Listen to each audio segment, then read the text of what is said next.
amejawa neema na neema tena. Pigie Yesu makofi mazuri kabisa. Hallelujah. We worship you. Thank you, Jesus.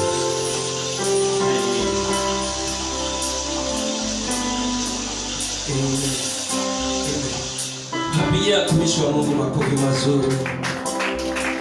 Shangilia praise and worship nzuri mpendwa.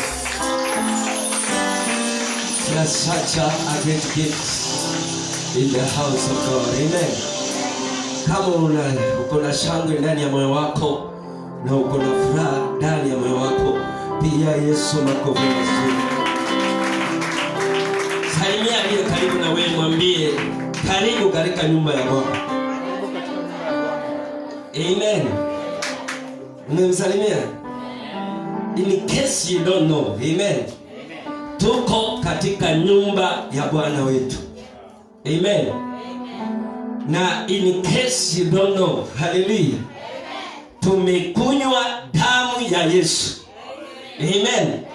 And in case you don't know, tumekula pia mwili wa Yesu Kristo. Praise the name of the Lord. Hambia wenzako, in case you don't know, pia tumebatizwa kwa jina la Yesu Kristo. Amen. Kwa hivyo hakuna kitu mchawi mkanga anaweza fanya katika maisha yako. Praise the name of the Lord. Hakuna kitu, nakwambia ukweli, shetani anaweza fanya katika maisha yako. Kila mwanadamu anasema ni chini sana kulingana na kila Mungu anasema. Praise the name of the Lord. Leo nasikia ni kama kuna kitu inatendeka. Bwana sifiwe. I feel the presence of the Lord right here in the house of the Lord. Kama unaishi vile nasikia, tupigie Yesu makofi mazuri. Nimekimbia nikisema nimechelewa, lakini kumbe sikuwa nimechelewa sana. Bwana Yesu asifiwe. Because in the house of the Lord there is everything that we need. Hallelujah. Mwanadamu anaweza sema eti huyu anaweza iwenda ikawa amebarikiwa na mtu amemshika mkono, lakini nakuhakikishia wewe ambao umekuja katika nyumba ya Bwana, hauhitaji mtu akushike mkono. Yesu Kristo ndiye amekushika mkono siku ya leo. Pia Yesu makofi mazuri. Shangilia ndani ya Yesu. Shangilia ndani ya Yesu. In the name of Jesus. Father, in the name of the Lord, it is another precious time and we are ready to receive your word from your servant. I know this is the divining moment, oh Lord, that we can never find anywhere in the world. But today it has pleased you that we may gather here in your table to receive a package full of your blessings, oh Lord. May you bless that mama, may you bless that sister, may you bless my brother, oh Lord, and all the healers that are under our voice. Father, we release the blessings of God upon each and every one. Bless your man, your servant, oh Lord. Bless the man of God as he brings forth your word. May it change and transform our lives, oh Lord. Every altar against our life, every spoken words against our destinies, Lord, we nullify and cancel them by the gracious name of the Lord Jesus. Father, we are here ready to receive a word that will change our lives and our destiny in the name of Jesus God. And if you are there ready to receive the word, give a mighty hand clap as even we invite a man of God to the altar in the name of Jesus God. Pia Yesu makofi mazuri, tumishi wa Mungu anapokuja mbele kwa ajili ya neno la uzima in the name of Jesus Christ.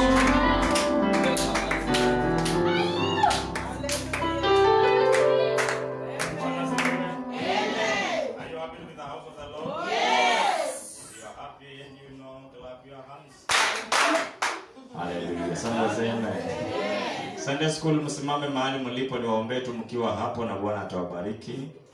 Jana ni juzi niliona walifurahia sana. Somebody say amen. Amen. Abigail alishinda ameniambia leo tumepata mwalimu mgeni kwa Sunday school. Sema hallelujah. Hallelujah.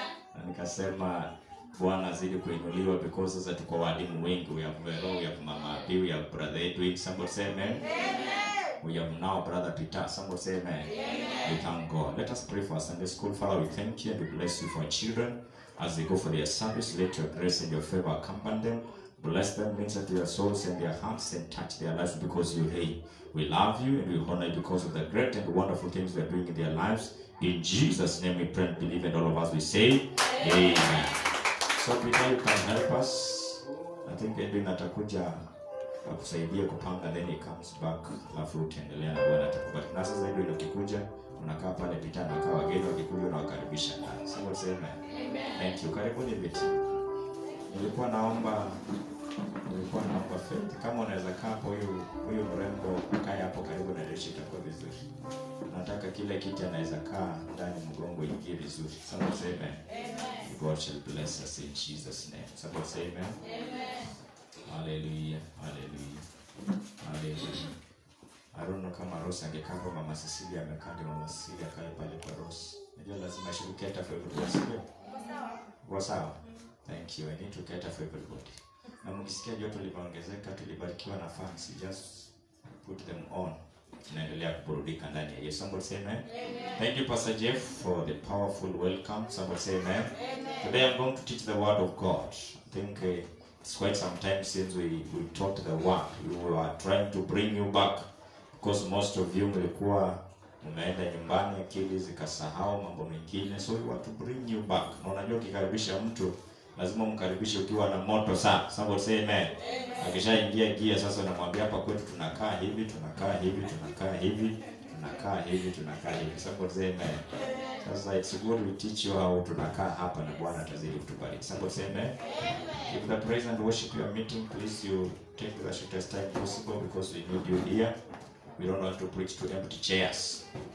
Mkikaa sana watu watakuja mpate hizi viti zimejaa. Sasa nyinyi mtachungulia from the window. Somebody say amen. Unaweza organize watoto wasigware mabati wakipita na Bwana atatubariki. I'm happy you're in the house of the Lord. Somebody say amen. I'm happy you came and I thank God for you. Thank you for coming. Some of you have missed you big for quite some time. You have not been coming. We thank God. So today I'm in a teaching mood. I hope you came with your notebook and your pen and your Bible so that you can take some notes. Somebody say amen. And by the grace of God, I want to speak about faithful stewardship. Faithful stewardship of finances and time. Faithful stewardship and finances. Stewardship of finances and time. And I know God will bless us. Somebody say amen. One of the core values ni sijui nitasema aje. I don't know how I'll put it. Just allow me to go through it and God shall bless us. God looks for men and women who are faithful stewards of finances, time and spiritual gifts in their personal lives, and leadership, with the result that people are reached with the gospel of God. Mungu anatafuta wanaume na wanawake ambao stewardship, a steward is like a manager, mtu ambaye ana manage kitu. Somebody say amen. Another word you can say, a steward ni kama caretaker. Somebody say amen. I know you nikitumia caretaker mtaelewa vizuri because you know caretakers because of the rental houses. Somebody say amen. So a steward is like a caretaker, mtu ambaye analinda kitu cha mtu mwingine. Somebody say amen. So I'm telling you tonight or this morning ya kwamba Mungu anatafuta watu wake na waume ambao ni wazuri kwa kulinda fedha ambazo wamebariki nazo. Somebody say amen. Bwana asifiwe sana. So you encourage me by saying amen. That's the only way you can participate in this preaching. And Pastor Jeff, I think I will use you to be reading the scriptures because najua umelala kazi na if I don't involve you in this lesson you might sleep. Somebody say amen. So kaya tu na Biblia hapo karibu. Sana ungechukua hii inakaa sawa. Hiyo yako iko simplified vizuri but huenda isitoe kile nataka. Somebody say amen.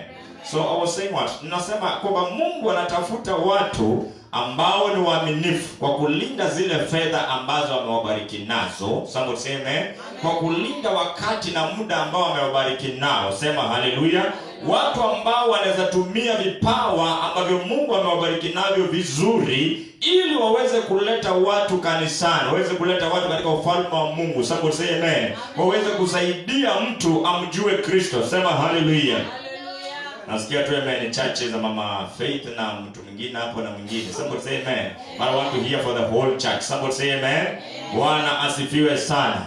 Somebody say amen. So God is looking for men and women who are faithful in their finances, who are faithful in managing their time, who are faithful in using their spiritual gifts. Somebody say amen. So that they may be able to bring other people to Christ Jesus. Say hallelujah. Now this is what you need to know. Hili ndilo jambo ambalo unafaa ujue.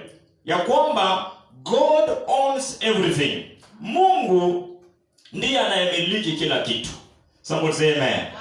God owns everything. Kila kitu ambacho tunaona hapa duniani.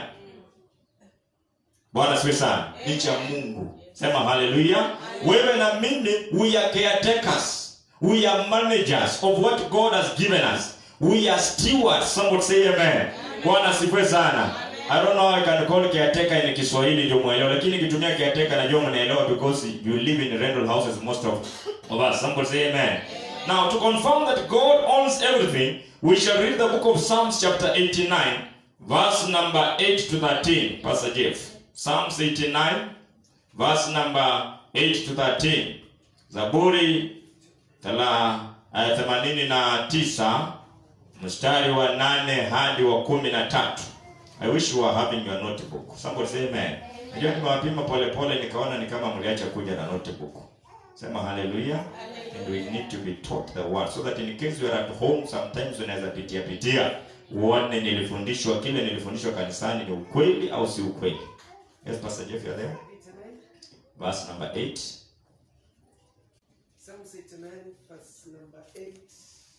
Biblia inasema, yeah. Oh Lord. Oh Lord. Okay, Psalms 89 verse 8. Yeah. The Bible says, Oh Lord, oh Lord God of hosts, who is a strong Lord like unto thee, yeah, or to thy faithfulness around about thee. Thou rulest the raging of the sea, when the waves thereof arise. Thou stillest them. Verse 10. Thou hast broken Rahab in pieces, as one that is slain. Thou hast scattered thine enemies. Verse 11. Sasa kwanza verse 11 inaonyesha God owns everything. The heavens are thine. Heavens are yours, yeah. And the earth also is thine. The earth also is yours. As far the world and the fullness thereof, thou hast founded them. The world and everything in it, you are the one who made it. Verse 12. The north and the south, yeah, thou hast created them. Tabor and the Harmon, yeah, shall rejoice in thy name. Verse 13. Thou hast a mighty arm. Strong is thy hand. Thank you. And high is thy right hand. Thank you. Bwana Susan. Amen. Now you use the other Bible now. Hii iko na die. So tutatumia ingine baadaye. Bwana Susan, and I tell you to be the next verse. You can switch off the microphone. Somebody say amen. So the Bible is saying in verse number 11, heaven is yours and the earth also. Somebody say amen. Psalms 89 verse 11. Heavens is yours and the earth also. You made the world and everything in it. God is the one who made the world. And everything that is found in the world was created by God. Somebody say amen. So heavens belongs to God and the earth also belongs to God. Somebody say amen. Kiswahili nasema mbingu ni zako na dunia ni yako pia. Ulimwengu na vitu vyote vilivyomo wewe uliviumba. Somebody say amen. Wewe ni Mungu aliyeumba kila kitu. It is God who created everything. Everything you are seeing on this earth, somebody say amen, was created by God. And man is a caretaker. Somebody say hallelujah. So as a caretaker, as a steward, somebody say amen, you need to be a faithful one. Say hallelujah. Psalms chapter 24 verse 1 to 2. Psalms 24 verse 1 to 2. I'm trying to remind you ya kwamba dunia na kila kitu kilichomo ni mali ya Mungu. Somebody say hallelujah. It is God who created the earth and everything in it. Psalms chapter 24. Somebody? Yeah, Pastor Jeff. I gave you a microphone. Why? Bible says. Yeah. Why Does the Almighty not set times for judgment? Are you reading Psalms 24? Verse 27. Yeah. Najaribu kukumbusha kwamba dunia na kila kitu ni mali ya Mungu. So I read, Yeah. the earth is the Lord's and everything in it. Good. The earth is the Lord's and everything in it. The world and all who lives in it. Yes, go on. For he founded it upon the seas, Yeah. and established it upon the waters. Thank you. I wanted to verse 1 and 2 you have read. Sindio? Yes. Dunia na vyote vilivyomo ni vyake Mwenyezi Mungu. Ulimwengu na wote waishio humo ni mali yake. Imagine ulimwengu na kila kitu na wote ambao tunaishi ndani, sisi ni mali ya Mungu. Sema hallelujah. I can remember another song in our mother tongue that says sisi ni mali ya Bwana. Somebody say amen. Maana yeye aliweka misingi ya dunia juu ya bahari, aliisimika imara juu ya mito ya maji. I'm trying to remind you the earth and everything in it belongs to God. Somebody say amen. The Bible says in Psalms 24 verse 1, the world and all that is in it belongs to the Lord. Somebody say amen. The earth and all who live on it are his. And all who live in it are his. Inamaanisha mimi na wewe ni mali ya Mungu. Somebody say hallelujah. Bwana asifiwe sana. Bwana asifiwe sana. We belong to Jesus. You belong to Jesus. I belong to Jesus. Sisi wote ni wa Mungu. Somebody say amen. Dunia na kila kitu kilichomo ni mali ya Mungu, including you and me. And who are we? We are stewards. We are caretakers. We are managers of what God has created. Somebody say hallelujah. Bwana asifiwe sana. May you become a faithful manager. You say amen. May you become a faithful steward. You say amen. May you be a faithful caretaker. Sema hallelujah. Bwana asifiwe sana. God owns everything, including you and me. Somebody say hallelujah. We were bought at a price, tulinunuliwa kwa gharama. 1 Corinthians chapter 6 verse 20. 1 Corinthians chapter 6 verse 20. Wewe na mimi tulinunuliwa kwa gharama. I remember when we were still young in primary school, there were some naughty boys. Somebody say amen. Some naughty boys will go and tease girls. Sema hallelujah. So msichana kiringa namwambia hata wewe mwenyewe si wako, wewe ni wa Yesu. Somebody say hallelujah. Reminding them that they were bought at a price. Sema hallelujah. Sema hallelujah. I read for us 1 Corinthians chapter 6 verse 20. Biblia inasema, yeah. You were bought at a price. You were bought at a price. Therefore, honor God with your body. Thank you. I like it. Somebody say amen. Sema hallelujah. You were bought at a price. Therefore, honor God with your body. Sema hallelujah. Na itafuta hapo kwa Kiswahili ni wasomee tafadhali na Bwana atatubariki. Sema hallelujah. That is 1 Corinthians chapter 6 verse 20 inasema mlinunuliwa kwa bei kubwa. I thank God. Somebody say amen. Mlinunuliwa kwa bei kubwa. We were bought at a bigger price. Somebody say hallelujah. Sema hallelujah. I'm reminding you God owns everything. Kila kitu ni mali ya Mungu. Sema hallelujah. Leo sitapiga kelele sana, sitarukaruka juu sana, sitasweat kabisa. I'll just teach you to make sure you understand. I hope you have a notebook, you're writing something. Sindio? If you are writing these verses, nikikaa nyumbani na pitia nikijikumbusha. I was listening to a great man of God called Bishop Dag, and he was saying, anytime we hear the word of God, the devil comes and snatches it. So we need to keep on listening to the word of God. Somebody say amen. Bwana sifiwe sana. Because anytime we listen to the word of God, the devil comes and does what? He steals that word from us. Sema hallelujah. So how do we keep ourselves in line? We keep ourselves in line by listening to the preachers. Wala ambao nimekutana nao sana mnapata nimeweka earphone kwa masikio, si ndio? I'm listening to the word of God. Why? The devil stole what I was given on Sunday. Sasa hata nikiuliza Sunday tulihubiriwa ni kuna watu walisahau. Why? The devil stole it. Somebody say amen. And that's why you keep on coming to be refilled. Sema hallelujah. So please be writing these verses down in the notes, be taking some notes. Because when you are at home, you can go through them. Sema hallelujah. Mlinunuliwa kwa bei kubwa. Am I talking to somebody? Ulinunuliwa kwa bei kubwa. Sema hallelujah.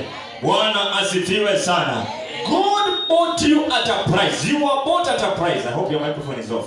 Bwana asifiwe sana. We were bought at a price. Sema hallelujah. Na si bei kidogo, tulinunuliwa kwa bei kubwa. Kwa hiyo itumieni mili yenu kwa ajili ya kumtukuza Mungu. Somebody say hallelujah. Your body does not belong to you. You do not belong to yourself. Somebody say hallelujah. You belong to God. Sema hallelujah. Therefore you need to use your body to glorify God. Unafaa utumie mwili wako kumtukuza Bwana. Sema hallelujah. Usipeleke mwili wako mahali ambapo Mungu atakasirika na wewe. Usiingize mwili wako katika mambo ambayo atafanya Mungu akasirike na wewe. Usiingize vitu ndani ya mwili wako ambavyo vitafanya Mungu akasirike na wewe, because remember you are just a caretaker. Sema hallelujah. You are taking care of your body for the sake of God. Sema hallelujah. Sema hallelujah. We were bought at a price, Pastor Jeff. And that's why it's not advisable kuruhusu mtu acheze na mwili wako. Sema hallelujah. Because you are a caretaker. You will answer questions. Unajibu maswali siku moja. How did you use your body? Sema hallelujah. Bwana asifiwe sana. Tutajibu maswali wapendwa. Sema hallelujah. Your body belongs to Jesus. You belong to Jesus. Your house belongs to Jesus. Your husband belongs to Jesus. Your sons and daughters belong to Jesus. Your wife belongs to Jesus. Who are we? Caretakers. Stewards. Someone say amen. Manager. Sema hallelujah. Wale ambao mnaomba kazi ya manager, already you are a manager. You are managing what God has given you. So please be found a faithful manager. Somebody say hallelujah. Uwe manager mzuri, si yule manager anaibia boss. Somebody say hallelujah. For you are bought at a price, therefore glorify God in your body and in your spirit, which are God's. Your body and your spirit, they belong to God. Somebody say hallelujah. That's why you'll never find me walking naked, because God wants me to cover myself. Somebody say amen. Sitaki nikosane na Mungu.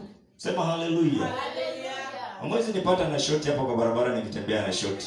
Lazima I should cover myself. Somebody say amen. Sema hallelujah. Why? Nitajibu maswali siku moja. Na sitaki nianze kusema God you know it was. Somebody say amen. After God created everything, he put man to be in charge. Somebody say amen. To be a steward. Sema hallelujah. To be who? To be a manager. Bwana asifiwe sana. Baada ya Mungu kuumba kila kitu, you know, man was created last. Why last? So that he may be able to find all other things there. Someone say amen. And God put man in charge. God made man to be a manager. Thank God did not make a donkey to be a manager. Say hallelujah. But he made man, you and me. Somebody say hallelujah. That's why we need to understand we are unique. We are peculiar. Somebody say hallelujah. Pastor read for us Genesis chapter 1 verse 26. Najaribu kukukumbusha wala ambao mnaringa. Somebody say hallelujah. Remember, you do not belong to yourself. You do not belong to yourself. You are a caretaker. Somebody say amen. Genesis chapter 1 verse 26. Lakini vizuri kuringa lakini ndani ya Yesu. Si ni kweli? Uringia ndani ya Yesu. Biblia inasema, yeah. Sorry. Then God said, let us make man in our image. In our image. We were made in the image and the likeness of God.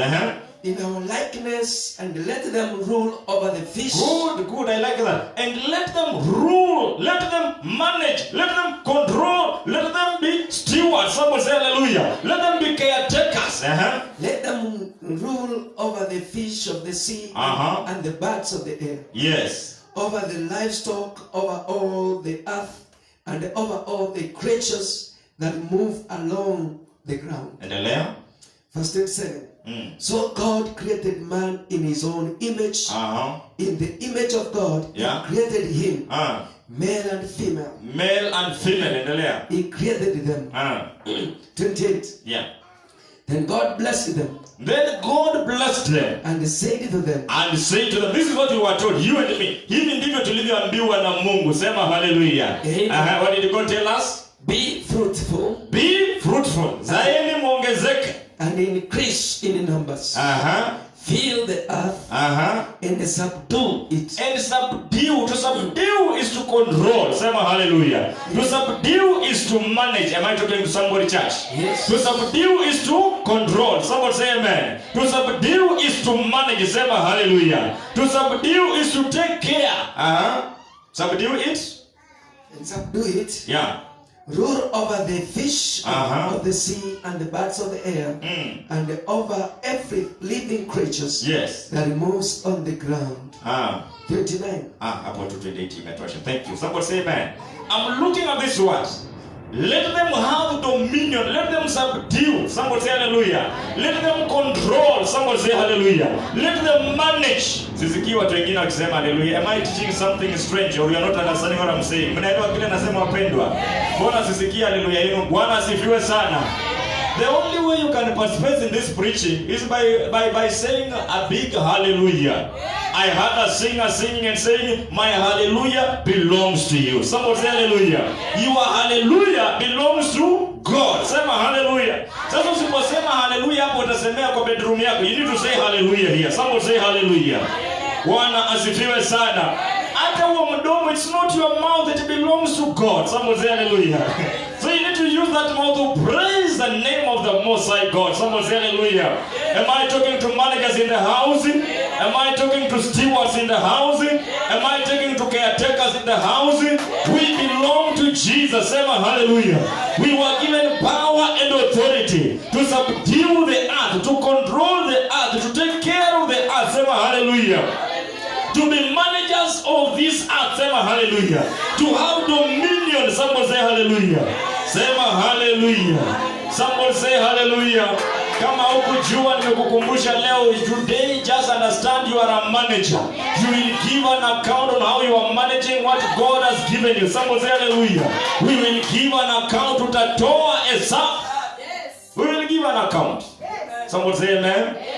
Bwana asifiwe sana.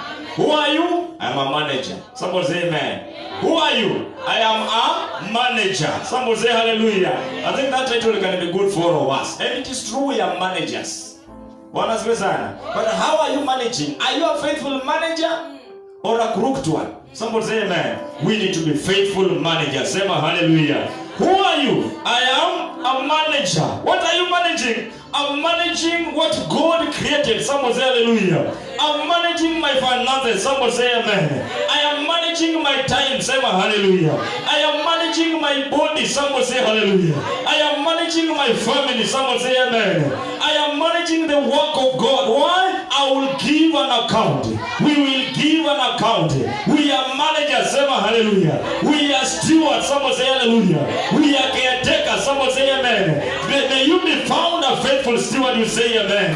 May you be found a faithful manager. Say hallelujah. Bwana asifiwe sana. You know what? It was God who was supposed to take care of your family, but He has put you there that you may represent Him. Somebody say amen. It was God who was supposed to kupalilia hili shamba lako. Somebody say amen. But Mungu amekuweka pale unafanya kwa niaba yake. Somebody say amen. When you are managing, you are doing it for another person. You are not the owner. Kuna mwenyewe.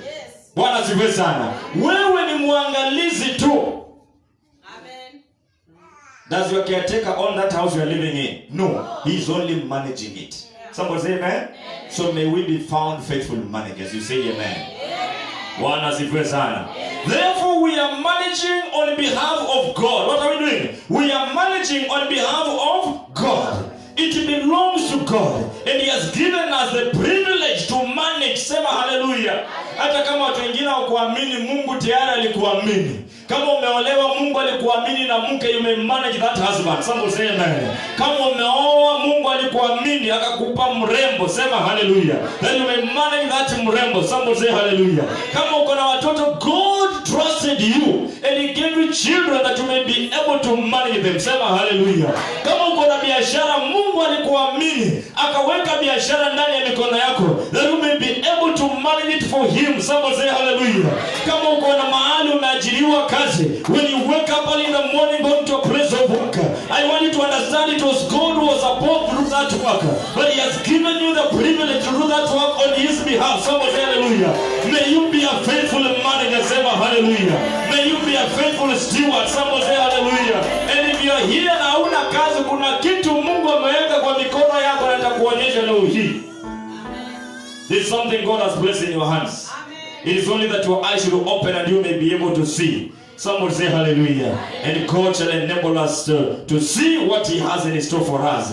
What a wonderful thing to manage things for God. What a wonderful privilege. Somebody say amen. Ni heshima ina gani ambayo Mungu alitupatia akatuamini ya kwamba we can manage on his behalf. Amen. Somebody say amen. Even the clothes you are wearing, they are not yours. God gave you to manage them. Somebody say amen. So wakati unazikata zinakaa size nyingine tofauti, you are making us wonder. Somebody say amen. Mungu anaangalia na shindo, na huyu manager wangu anakaa ina gani huyu? Nimempa tu nguo nzuri ndefu ya kufagia sakafu, alafu yameikata imefika nusu ya miguu. What is happening? Somebody say amen. Oh, may God forgive us. Deuteronomy chapter 8 verse 18. Kila mji wana warembo wa Kiafrika, African ladies are smart when they are wearing long dresses. Somebody say amen.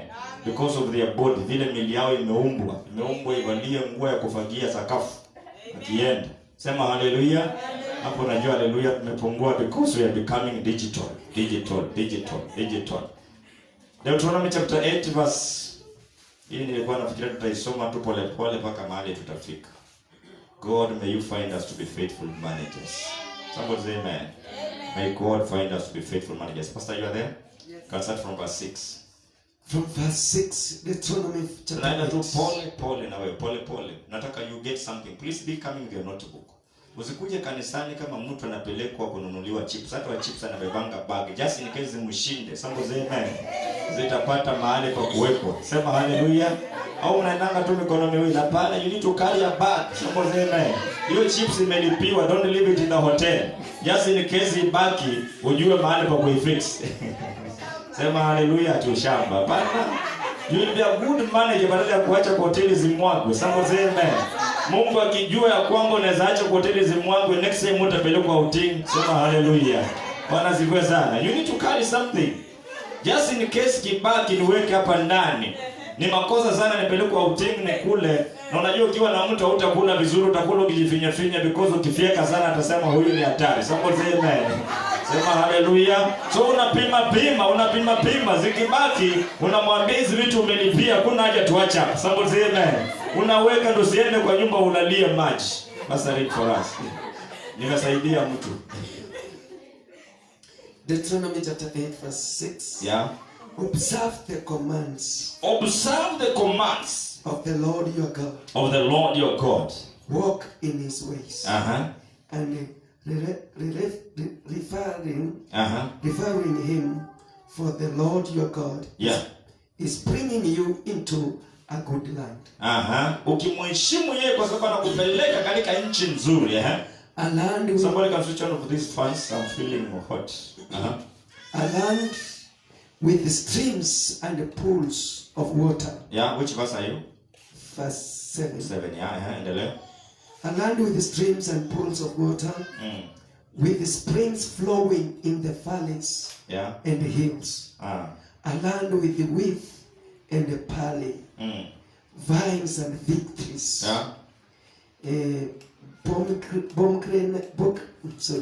Pomegranates, olive oil, and the honey. A land where bread will not be scarce. And you will lack nothing. And you will lack nothing. The land that is taking us. And you will lack nothing. Go on. A land where the rocks are iron and you can dig copper out of the hills. Verse 10. When you have eaten and satisfied. When you have eaten and have been satisfied. Praise the Lord your God. Hallelujah. Praise the Lord your God. For the good land he has given you. For the good land he has given you. Be careful that that you do not forget the Lord your God. Ayapumzika kidogo tutaendelea. Somebody say amen. God is talking to the children of Israel. That is you and me. Somebody say amen. We are children of Israel by the virtue we are born again. So we are the seed of Abraham. Sema hallelujah. Kwa hivyo Mungu anatuambia hivi, anatupeleka katika nchi nzuri. Sema hallelujah. Nchi ambayo iko na vitu vizuri. Badala ya kuchimba mawe, unachimba iron. Unachimba nini? Iron. How do you call iron? Chuma. Sema hallelujah. Badala ya kuchimba mawe ukitoa chini ni kopa umetoa. Kopa nayo iko na pesa nyingi. Iron has a lot of money. Somebody say hallelujah. Somebody say amen. And the Bible says it's telling us iko na olive oils, iko na mafuta. Olive oil, sema hallelujah, represents anointing, and anointing represents the blessings of God. Somebody say amen. Anasema ni nchi ambayo imejaa chakula, hamtalala njaa, kuna mikate na kila kitu. And the Bible warns us and tells us, after you have been full, baada ya kukula na kushiba, do not forget your God. Someone say hallelujah. Praise the name of the Lord your God. Someone say hallelujah.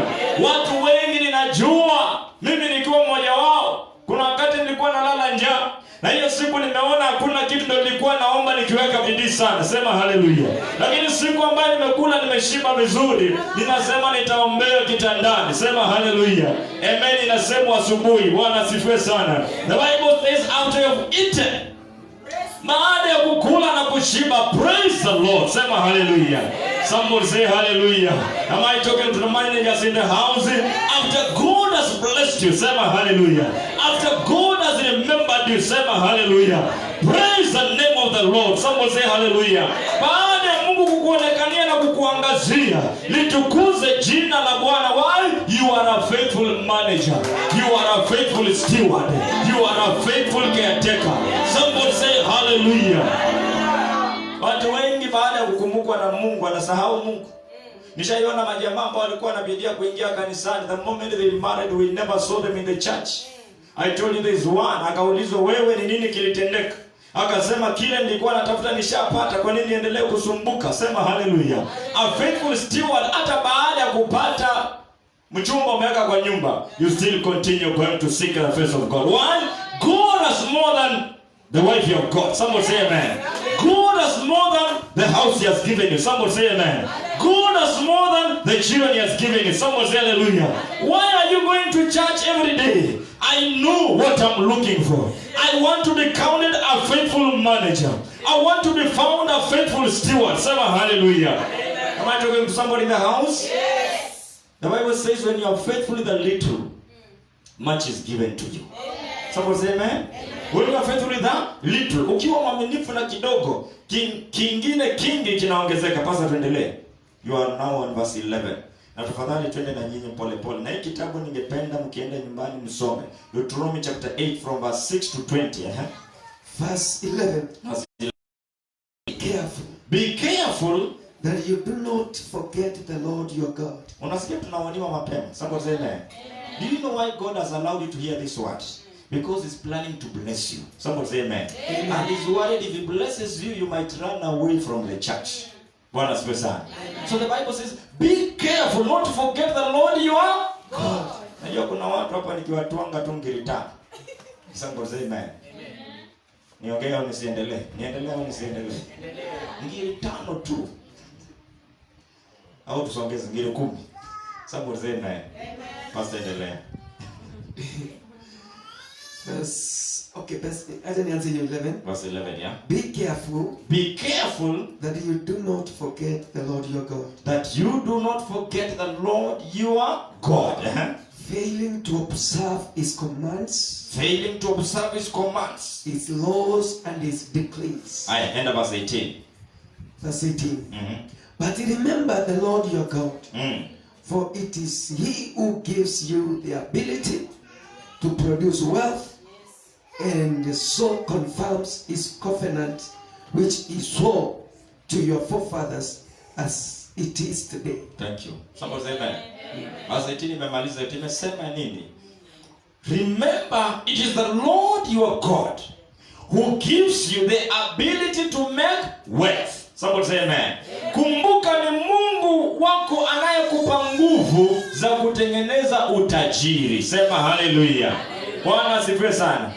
Sema hallelujah. Karibuni ndani na wangoje ndio niendelee nitoe point nyingine mkiwa ndani. Thank you, Catherine, for coming. Pigia Catherine makofi. I think it's the first time for her to come to our Sunday services. Somebody say amen. Thank you for coming. Mama ameandamana naye moja kwa moja. Karibu kiti. Bwana asifiwe sana. Remember, it is the Lord your God who gives you the ability to make wealth. Bwana asifiwe sana. Kumbuka ni Mungu anayekupatia nguvu za kuunda utajiri. Sio certificate. Sio degree ulionayo. Somebody say amen. Sio mshahara mkubwa ambao uko nao. Who is it? The Lord our God. Somebody say amen. Sema hallelujah. Somebody say hallelujah. Can I get this verse 18? Remember that it is the Lord your God who gives you the power to become rich. I love that. Somebody say amen. I can see God making some people rich. You say amen. It is God who makes people rich. Somebody say amen. And you know what? When God makes you rich, brother Andrew, hakuna mtu anayeiba utajiri. Lakini ukiiba pesa za serikali and you become rich, utanyang'anywa. Inaitwaje ile body ambayo inakujia wale ambao wamepora pesa. Somebody say amen. How do we call it? And see something, ndio? Hiyo ina deal na corruption hiyo. Somebody say amen. It is God who gives you the ability to make wealth. Somebody say amen. I pray tonight by the grace of God you say amen.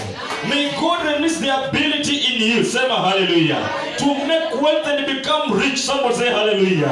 Am I talking to managers in the house? Somebody say hallelujah. Declare tonight you are a manager. I can't hear your voice. I want you to say I am a manager. Somebody say amen. Declare tonight you are a manager. You are managing what God has given you. And I pray by the grace of God you say amen. May you be found a faithful manager. May you be found a faithful steward. May you be found a faithful caretaker. In the name of Jesus. Be found faithful in your finances. Be found faithful on how you use your time. Be found faithful on how you use your body. Be found faithful on how you use the resources that God has given you. Say hallelujah. The Bible says, verse 18, kumbukeni kwamba Mwenyezi Mungu wenu ndiye awapaye uwezo wa kupata utajiri. Sema hallelujah. Hallelujah. Am I talking to rich people in the house? Yes. God is giving you the ability to become rich. Yes. Somebody say amen. And when you become rich, do not forget God. Yes. That's the word of God. Somebody say amen. Amen. Say hallelujah. Hallelujah. When you become rich, do not forget God. Verse number 19. We are reading Deuteronomy chapter 8. I'm now verse 19. Never forget the Lord your God, or turn to other gods to worship and serve them. If you do, then I warn you today that you will certainly be destroyed. Somebody say amen. If you do, I warn you, you will certainly be destroyed. That is not our portion. Somebody say amen. We will not forget the Lord. Say hallelujah. We shall remember him. Somebody say amen. Say hallelujah. Bwana asifiwe sana. We shall remember our Lord. Verse 20. If you do not obey the Lord, then you will be destroyed, just like those nations that he is going to destroy as you advance. Somebody say amen. I'm praying tonight none of us will forget God. After God has given you that Mercedes-Benz, you will still be a faithful brother in the church. Say hallelujah. After God has given you that beautiful lady on the earth, say hallelujah, you will still be a faithful brother in the house. Someone say amen. After God has given you lots of money, say hallelujah, you will still be a faithful believer in the house of God. Someone say hallelujah. Bwana asifiwe sana. I have some confessions in my book and I'm making them. Say hallelujah. I confess and I say I have many vehicles. Somebody say amen. You may not see them, but I can see them. Say hallelujah. And I say, even though I'm blessed with the blessings of God, I go to church every day. I have fasting and praying sessions. I attend prayer meetings. Say hallelujah. I attend church regularly. Somebody say hallelujah. Say hallelujah. Baada ya Mungu kubariki na boma lako, baada ya Mungu kukubariki na na nyumba ya ghorofa. Sema haleluya. Tukiitana tunafunga na tunaomba, pia wewe ingia ndani. Usiseme hawa ni kwa sababu wako kwa rental houses ndio kwa sababu wanafunga. Hapana, we need you here. Because God is the one who gave you the ability to make that wealth. Somebody say amen. Can I find some faithful stewards in the house? Sema hallelujah. It is the Lord who gives us the ability to make wealth. After knowing all this, we should not have a problem of giving to God. Somebody say hallelujah. Baada ya kujua kila kitu ni mali ya Mungu, usiwe na shida kumtolea Mungu. Sema hallelujah. Kufikia hapo tumepatana wapendwa. Unaelewa sasa kile uko nacho si chako, si ndio? Ni cha nani? Ni cha Mungu. Sema hallelujah. Who are you? You are a faithful manager. Somebody say amen. Are there some faithful managers in the house? Can I hear some sound of faithful managers in the house? Somebody say hallelujah. Are you a faithful manager? Somebody say amen. Sema hallelujah. Dunia na kila kitu kilichomo ni mali ya Mungu. Sema hallelujah. And therefore you need to be found a faithful manager, a faithful steward. Somebody say amen. A faithful caretaker. Sema hallelujah. After knowing all this, we should not have a problem of giving God our tithes. Sema hallelujah. Of giving God our offering. Somebody say amen. Baada ya kujua haya yote, sema hallelujah. Tusiwe na shida ya kumpa Bwana fungu letu la 10, because we know He owns everything. It is His. It is His. Somebody say amen. It belongs to Him. We are just caretakers. We are just managing. If you are managing, kama una manage kitu cha mtu mwenyewe akikuja kuambie nataka kitu changu, utampa. Somebody say amen. So God has given us 100%. And He has said 10% is mine, 90% is yours. Somebody say amen. And some of us tunakula hata ile ya Mungu. Forgive us, God. Somebody say amen. Forgive us, forgive us. Kama umekaa karibu na dirisha, please ufungue ndio tupate fresh air. Somebody say amen. Sema hallelujah. So after knowing this, you should not have a problem of giving God 10% of all He has given you. Somebody say amen. Because it still belongs to Him. It is still His. Somebody say amen. He has decided to make you a caretaker. Sema hallelujah. Bwana asifiwe sana. Baada ya kujua ya kwamba kila kitu ambacho uko nacho ni mali ya Mungu, na Mungu amekuaminia ukuwe mwaminifu wa kujitunza. Sema hallelujah. You need to be found to be a faithful caretaker, a faithful steward. Somebody say amen. Sema hallelujah. So you should not have a problem in giving your tithe and your offering. Mungu ni mwaminifu sana. I don't know whether we can get a boss, a big boss like our God, who can give us everything. After He has given us everything, anatuambia, now bring my 10%. Somebody say amen. Now bring my 10%. Unaweza ongea na Peter, wala watoto wanaweza enda nyumbani waende nyumbani. Wala ambao wazazi wao wako hapa wanaweza baki. Somebody say amen. Na hata kama mzazi ako hapa na huyu anaweza enda nyumbani, we can still allow them to go home so that they don't intermingle. Somebody say amen. Sema hallelujah. Bwana asifiwe sana. So you should not have a problem of giving God your 10%. Somebody say amen. Why? Amekuamini ndiye akakupatia. Sema hallelujah. Let me ask you a question. Huyo Mungu alikuamini akakupatia, yako na uwezo wa kupatia mtu mwingine. He has the power to give somebody else. Somebody say amen. Lakini alikupatia akijua yeye ni mwaminifu. Somebody say amen. So don't have a problem, because God can decide now should change. Aseme huyu hajapatikana mwaminifu, let me look for somebody else. Somebody say amen. Sema hallelujah. Bwana asifiwe sana. Let us be good stewards of what God has given us. Somebody say amen. Let us be good stewards of what God has given us. Now, I want to introduce something shortly. The principles of spiritual warfare. Principles of spiritual warfare. They are principles that are used in spiritual warfare. Somebody say amen. Sema hallelujah. There are 7 types of giving that a believer should know about. Number 1 is what we call tithe. Somebody say amen. What is tithe? Tithe ni fungu la 10. After all you have, 10% of it. Kama uko na 100 shillings, Mungu amekubariki nazo, 10% is 10 bob out of that. Somebody say amen. Uko na 200, Mungu amekubariki nazo. What is 10%? 20 shillings. Somebody say amen. Uko na 300, Bwana amekubariki nazo. What is 10% of that? 30 bob. Somebody say amen. Sema hallelujah. Somebody say amen. You have 400 shillings God has blessed you with. What is 10% of that? 40 bob. uko na 500, Mungu amekubariki, mtu amejisikia akaguzwa akakuchapa 500. Somebody say amen. What is 10% of that? 50 bob. Somebody say amen. Uko na 600 umebarikiwa na zote is 10%, 60 bob, and so on and so on. Ngiri moja ni 100. Somebody say amen. Ngiri mbili ni 200. Ngiri tatu ni 300. Will you still be found a faithful steward? Somebody say amen. As I finish, kuna jamaa ambaye alibarikiwa, alikuwa how can I call it? Alikuwa beggar. Unajua the beggar? Yes. Mtu ambaye anaomba. So one day akakutana na jamaa tajiri. Jamaa akamwambia, bwana, wewe vile naona ni kama unateseka bwana. Somebody say amen. Unateseka sana. Nikusaidie aje? Akamwambia, niko na shamba kubwa, naweza kukupatia nikusaidie kulima, tupande rice na nikuonyeshe mahali tutauza. Somebody say amen. Wewe jamaa akafurahi, kasikia deal ni nzuri sana. Wewe uko na shamba, mimi sina kitu. Lakini nataka unionyeshe hiyo shamba, unisaidie tulime, tupande. Na unionyeshe mahali nitauza hayo mazao. Akamuuliza, how do you want us to share it? Somebody say amen. Huyu jamaa kusaidiwa akasema 50-50, akasema no, I don't want 50-50. Mimi nitapata 10%, wewe utapata 90%. Somebody say amen. Jamaa akashika kichwa akasema, leo nimeshukiwa na nyota ya jaha, nimeshukiwa na Mungu mwenyewe. How can I get? Nitapewaje? Nipate 90% and the honest getting 10%. This man must be a good one. Somebody say amen. Baka amenionyesha mahali naweza kuuza hiyo rice. Sema hallelujah.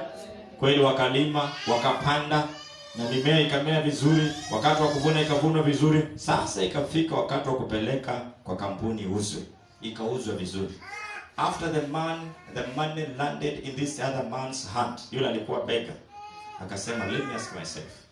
Huyu jamaa wangu sikumuona wakati nilikuwa nalima. Bwana sio sana. Alinipa tu shamba. Sema haleluya. Na akatuma watu. Hii kazi ni mimi nimefanya peke yangu. Kupalilia ni mimi nimefanya peke yangu. Sikumuona hata anipitia karibu. Somebody say amen. And remember he had nothing. Hakuwa na kitu. Somebody say amen. Amen. Sema haleluya. Nimewaacha watu kwa na nyingi. Somebody say amen. Nimevuna sijamuona. Hii 10% niweke kwa akaunti yake, kuna kazi gani ambayo amefanya? Remember he did not have capital, alipewa kila kitu. Somebody say amen. Akasema huyu jamaa atajua hajui. Hizi pesa zote ni zangu, because at the end of the day I'm the one who has worked. What did he do? He took all the money. So yule ambaye alimcoordinate aka make sure vitu zina run, akaangalia kwa account nothing. Akamwambia, ndugu, what happened? I gave you everything. You are only to send me 10%. What happened? Tumwambia, mimi sikukuona. Hata hujaipitia karibu tangu nipeleke kwa ile shamba. Nitakupatiaje? What do you think happened? Unafikiri nini kilifanyika? And that's how some of us behave. God has given us everything. Somebody say amen. Amen. Amekupatia mshahara mkubwa. Na baada ya kupata mshahara unasema, peleka 10% kanisani, ni kama kuharibu wakati. Hizi pesa zote ni zangu. Mimi ndio nilifanya kazi. Somebody say amen. God is asking, wewe unajua naweza chukua hii kazi nipatie mtu mwingine? May God help us to be found faithful stewards. Somebody say amen. Tithe is a weapon. Fungu la 10 ni silaha ya kumtwanga yule mwovu. Somebody say amen. It is a weapon. Can we stand on our 2 feet, please? Just lift up your hands and tell God, help me to be found a faithful steward. Help me to be found a faithful steward. Help me to be found a faithful manager, O God of heaven. Inua mikono mbele za Bwana, mwambie Bwana kusaidie siku ya leo. Bwana nisaidie, nipatikane yule ambaye ni mwaminifu, nipatikane nikiwa mwaminifu. Nisiwe na shida ya kumanage kila ambacho umenipatia, mfalme wa falme. Help me God through your grace and your favor, my master. Help me tonight, O God. Help me through your grace and your favor. I desire to be found a faithful steward, God. Help me. Help me, God. Help me, Master. Help me, God. Help us as a church of our Father. Help us to be found faithful stewards. Bwana tusaidie kwa neema na rehema zako, tupatikane tukiwa watu waaminifu, watu waaminifu katika jina la Yesu Kristo. Tusiwe na shida ya kukutolea fungu la 10. Tusiwe na shida ya kukutolea sadaka Jehova. Tusiwe na shida ya kusimama na kazi yako Jehova. Because dunia na kila kitu kilicho chumba ni mahali yako Yesu, mahali ambapo shetani ametuchenga, akatukoroga akili, akatuonyesha wewe haufai kupokea chochote. Bwana, tunaomba leo hii ukatusamehe na ukatusafishe. Tunamkemea yule muovu, tunamnyamazisha siku ya leo, tukisema hana uwezo, hana mamlaka, hana uwezo juu ya maisha yetu, hana uwezo juu ya kile umetupatia, hana uwezo juu ya pesa zetu. Katika jina la Yesu Kristo, naomba usaidie mfalme wa falme, naomba usaidie Bwana wa Bwana. Help us tonight because you are Lord and God. In the name of Jesus. In the name of Jesus. In the name of Jesus. In the name of Jesus. Help us God. Help us God. Help us God. Help us God. Lift up your hands and pray after me. Lord Jesus, I come to you this morning, God. I pray in the name of Jesus. Let me be found a faithful steward. Let me be found a faithful manager, a faithful servant. In the name of Jesus. Help me to understand the earth and everything in it belongs to you, God. And you have given me a privilege to manage it, my God. For you, Abba Father. In the name of Jesus. Help me, my Master Lord, that I may not have a challenge in giving my tithe and in giving my offering. And from today, my God, I desire to be faithful. I pray you may make me faithful because you're worthy and you're holy. In Jesus' name we pray and believe, and all of us we say, Amen. Pigia Bwana makofi.